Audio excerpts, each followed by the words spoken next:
To the virtual comedy show. I'm Brick Manley, sitting in for Brad Tassell, who is out buying Christmas gifts for Buddhists because they always give them back.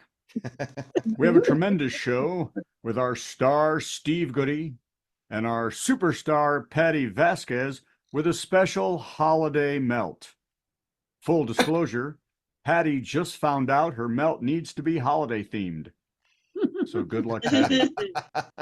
We also have two special guest entertainers, comedian and best-selling author Steve Sabo, and super funny, famous, funny musician, and sometimes comedian John Trentis.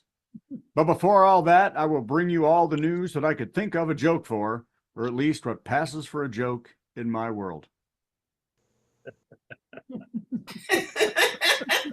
Kevin McCarthy took a final jab at Florida representative and man all the girls want to take to the prom, Matt Gaetz, before McCarthy exits Congress for the last time. The ex-speaker said Gaetz was a psychotic and that his crazy mind should be studied by the FBI. He also told Political that Gaetz should be behind bars. He then gave the Tin Man a clock and flew away in a hot air balloon. Don't look behind the curtain. Rudy Giuliani was ordered by a jury, to pay Ruby Freeman and Shay Moss, whom he defamed and attacked with baseless claims they were committing election fraud, to pay $148 million in damages. Rudy, for his part, left the courtroom and said that everything he had said about the pair was true, and he would show the proof if he could just find a porn shop to rent and a child sexual predator to read the statement. That's all he needs. It'll happen in 2 weeks. At the end of the Trump presidency, a 10-inch thick folder containing top secret files, many about Putin and Russia, disappeared after the orange genius requested it be brought to the White House. The file was said to be last seen and held by Trump aide Mark Meadows, who denied ever seeing it while he drove off in his $37 million Russian yacht.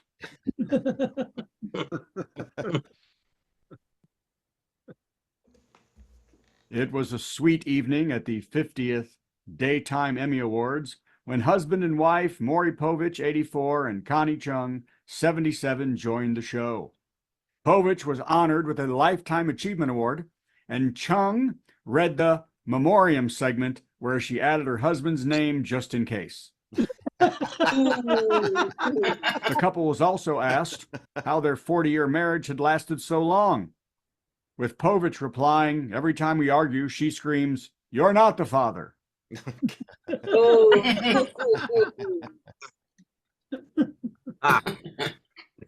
In the hit holiday movie Ladies of the 80s, Linda Gray, 83, who played Sue Ellen Ewing, was reunited with Christopher Adkins, 62, who played her boy toy lover Peter Richards on the show Dallas in 1983. First, I'd like to say that Peter Richards is probably the second best porn name I've ever heard. But the actors said that after 40 years, the old May-December chemistry was still there, except it was more like December may not live to the commercial romance. Peter Richards. NSYNC singer Lance Bass said his twins with husband Michael Turchin are already potty trained at the age of 2. After the announcement, every other parent with older kids said, "Yeah, good luck with that."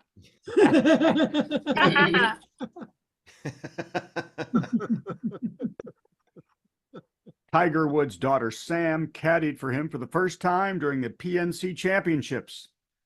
She did a great job and hopes next round to meet Tiger officially.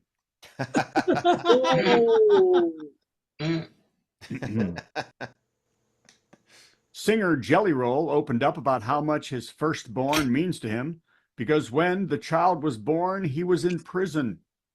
He said it was very impactful to think about how you were going to change for that little baby to be a good father.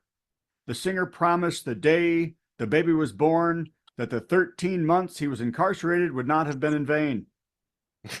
He was glad, his wife was glad he learned a lot in prison, but not math.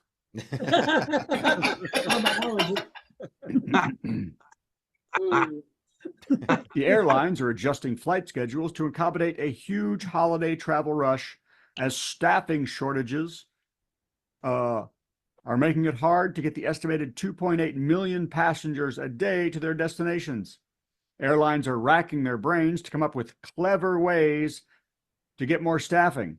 One employment group suggested maybe paying a living wage, and the airline responded, "No, we said clever." The CEOs then flew their private jets home because they knew that was the only way to get there.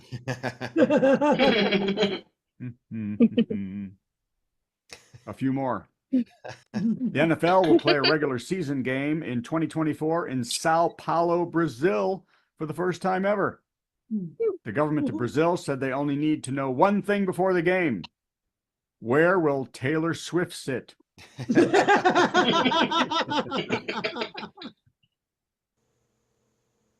A UK spy agency sent out its Christmas card this year, and there's a challenge puzzle for children on it.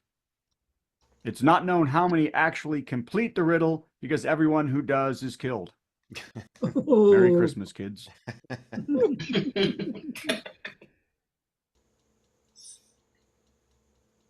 Curb Your Enthusiasm. Let me try that again. Curb Your Enthusiasm will air its final episode April 7th after 12 seasons on the air.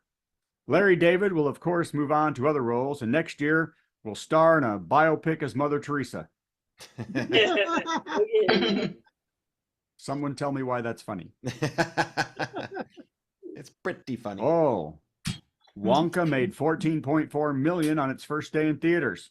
Ooh. The movie is a musical prequel to the original book, telling a story of how a young Willy got started in the chocolate business. No word on how many children he murders in this movie. I think there were 4.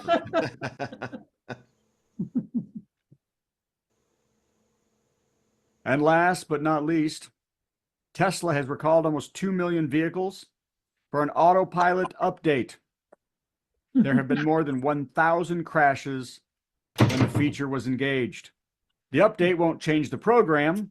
The feature will now just be called Hit Something. This is the Virtual Comedy Show. That's Steve Goody. Enjoy the show.